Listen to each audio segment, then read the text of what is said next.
Welcome to the KBB Review podcast and another of our very special Insights mini-series looking ahead to 2025. I'm Andy Davies and we've partnered up with some key kitchen and bathroom brands to get their take on 2024 as it draws to a close and their views on how the market might shape up in 2025. Where are the opportunities? Where is the growth? Where might be the pitfalls? And where is the focus for them?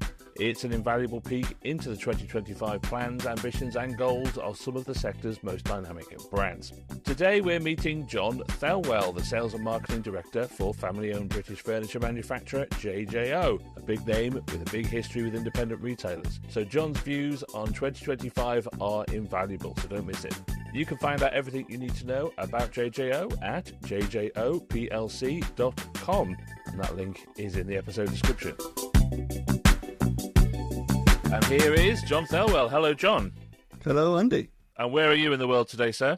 I'm in sunny Rutland today. That is a beautiful part of the world, actually. It really is. It is, yeah. I've been down here for 20 years and it's lovely. I'm actually lying, it's not sunny today. Well, I'd be very surprised if it was, my experience of that part of the world. Okay, so let's start right at the beginning here, Jon. For those that have, I don't know, are just waking up from a coma or something, give us the 30-second overview of JJO. 30-second, okay. JJO are a kitchen, bedroom, bathroom furniture manufacturer based in East Lancashire in the Rosendale Valley. They hark back to 1868, so a long history where we made coffins and windows and joinery and doors and things, and then got into kitchens in about 1957. Then latterly bedrooms and bathrooms this past 10 years. So we sell to about 1,000 retailers every month. This is a very long-established English manufacturing business. Yes. Yeah, and very proudly so, quite rightly. Okay, so look, let's start by looking back before we look forward, I think, and put some context in these predictions. So as we come to the end of 2024, what's your assessment of how it's gone? Oh, it's been a year and a half, hasn't it? It really has. It's hard to be optimistic about 2024 because it's been a terrible year. A little bit like the weather that I referred to earlier. It's grey and miserable. That's what 24's been. It has started to improve, I think. I'm seeing some green shoots of recovery. Or maybe it's my optimism that ascended it that way, but I'm definitely seeing some green shoots of recovery. September and October were good. So I am looking into 25 a little bit more optimistic than when I sat here this time last year thinking what 24 was going to be. So you'll be glad to see the back of it, is what you're saying? Yeah. Yeah, you won't be alone in that sentiment, I'm sure. No, I think an awful lot of manufacturers and retailers in the sector will be celebrating when we get to New Year. We'll park that behind us then and we'll move ahead to 2025. So you're seeing a few green shoots of recovery already as 2024 comes to a close. What is your broad overview of how you think the next 12 months are going to go? I think it'll remain tough for the first 6 months of the year. I think the economy looks like it's going to improve because inflation is under control at 1.7%. So I think inflation being under control means interest rates should come down. But it's going to be slow. They always come down slower than they go up, as you know. So I think it's going to remain tough for the first 6 months of the year. And then I think we'll start to see it improve as interest rates come down and people start to feel a little bit more optimistic. The housing market, we're apparently going to build 300,000 houses next year. I'm not sure where the labour's going to come from, but it is going to happen. So that'll be a good thing because that'll stimulate the housing market, and we need to stimulate the housing market. Housing transactions have been struggling this year, but I think this last quarter they've gone up against last year. So that's the first time they've gone up, well, for about 2 years. So I'm a lot more optimistic for 25 than 24 is the upshot. One of the things I think is going to happen in 2025 is that it's going to be really boring. And I mean that in the most positive way. The unpredictability, the ups and downs, the wild swings from mile to wild, I think we might have seen the back of that, I think, and I hope. And actually 2025 will actually be quite stable and quite predictable and will just be a little bit more boring, and I think we'd all quite like a bit of boring, wouldn't we? Yeah, we would like a bit of boring, absolutely. But saying that, I think when the market improves, you get a flood of new products coming through.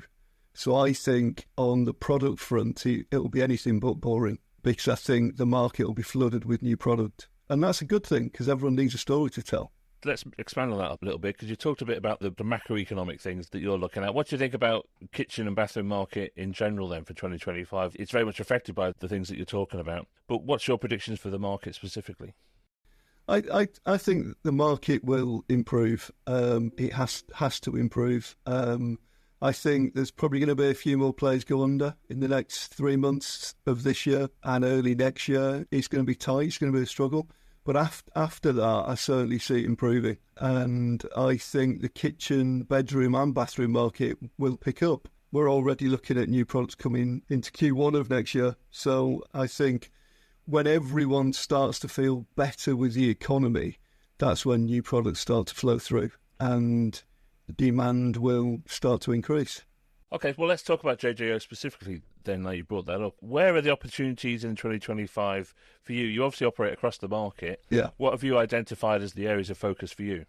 I think sustainability is a big thing. It's a big thing for us, big driver for us. We're actually one of the first to put biomass boilers in about 10, 15 years ago. And then we put solar in.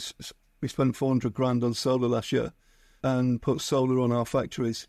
So I think sustainability for us is going to be key. We launched the carbon calculator last month, and even though it's not being talked about that much in the retail sector, I think it will start to become such a big issue next year. So that fundamentally for us is what we're talking about, plus a new product coming through. We've got new products and brochures coming through in Q1 next year. Our teams in the field will be talking about that to retailers. And I think that will start to drive sales. Yeah, and I think the lesson there for retailers actually is that you've got to go and attack the market, haven't you? You've got to go out and find the business rather than wait for it to come to you. And I think everyone's been sort of slightly sitting back waiting for something to happen. Yeah. And I think we're at the point now where people are starting to take some action of their own to try and stimulate things a little bit, which I think is where I say about being boring. Predictability is what stimulates the exciting bits, I think. Yeah. I was recently in Italy at the furniture show, and a number of our suppliers said a number of UK manufacturers hadn't come over. And I think that's a mistake, because you have to keep on looking forward. You have to keep on developing your product range. And even if you are you're not launching anything this year, you're still going to be aware of what the trends are. So I think it's a mistake not to launch new product in a market like we're in now. You're still going to drive it forward. You're still going to give your sales team something to talk about. So that's what we're focusing on for early next year. What you're saying there is it's only a matter of time before you go back into coffins. Is that what you're saying? Yeah, coffins and windows are us. Yeah, it's going to happen. But they'll be beautifully stylish coffins, Jon, obviously, won't they? Beautifully hand-painted. Value for money. Okay, look, from a KBB industry perspective, like I say, you've got your fingers in every bit of the pie there. What do you think, as an industry, we should be collectively focusing on next year? What do you think the sort of issues or opportunities are that you think need some general attention? I think the installation market needs some attention, because we've got a sector that is ageing, or an installation market that is ageing. So I think because of that, we've got to focus on that. And that is not really our market, because we supply independent retail and merchants. We've got a small amount into house building that we install ourselves, but that's a small part of our business. But of course, unless we train installers and unless they're coming into the sector, the lead times are going to get longer. So I think that's a factor for Damien Walters from Big B. He's on that bandwagon right now. But I think that's going to be a key side to the market. All right, let's talk a little bit about New Year's resolutions, because we're approaching the end of 2024. Obviously, New Year's about to begin. What's the top of your list of New Year's resolutions for JJO, do you think? What's on your to-do list?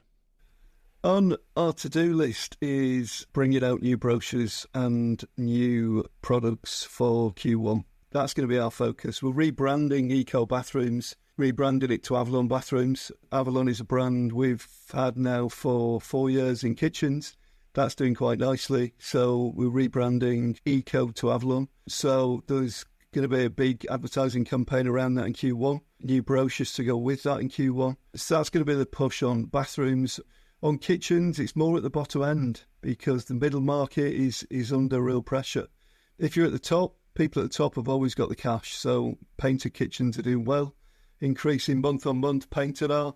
So it's the bottom end that's going to get the focus on kitchens. On bedrooms, I'm quite grateful to the two big players in the sector, Wren and Howden, because they are advertising bedrooms much more.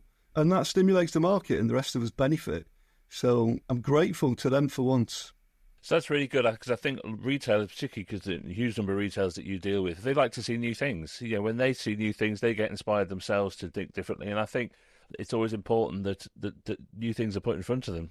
It is, because when you're buying something, you go to a showroom, whether it's a car, a kitchen or a light, you want to go to the showroom and see choice. If you go to a showroom and you feel like it's not been changed or adapted, that's where you get frustrated. That's where I get frustrated, because it costs little to change a showroom and keep it updated. So that's what I urge retailers to do. I urge retailers to update their showrooms, keep it ticking along and keep it updating and keep it looking fresh, because that's what we all need to do. Well, that's a good New Year's resolution for retailers, isn't it? What other ones do you think retailers should have on their list? I think they've got to continue to do their due diligence on suppliers.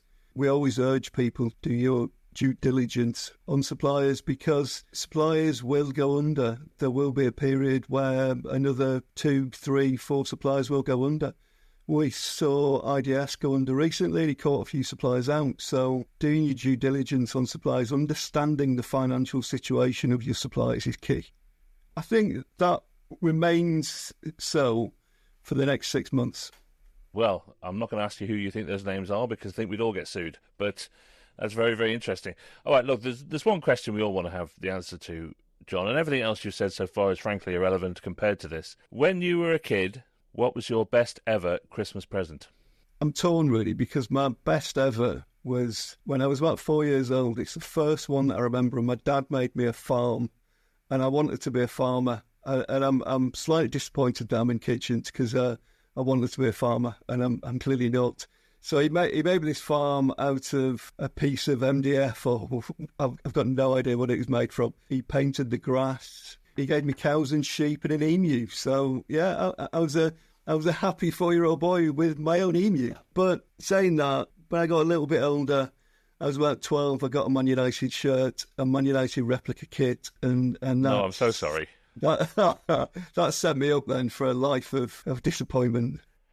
Oh, what an awful, awful present. I'm so sorry. That must have been, what a terrible Christmas that must have been for you. I thought I'd get you. Well, look, John, thank you so much for this. It's really, really great to get your views. Well, the views of such a proudly British manufacturer. It's such a unique perspective on the market, and that heritage that you have shows how much experience there is. So, look, thank you again.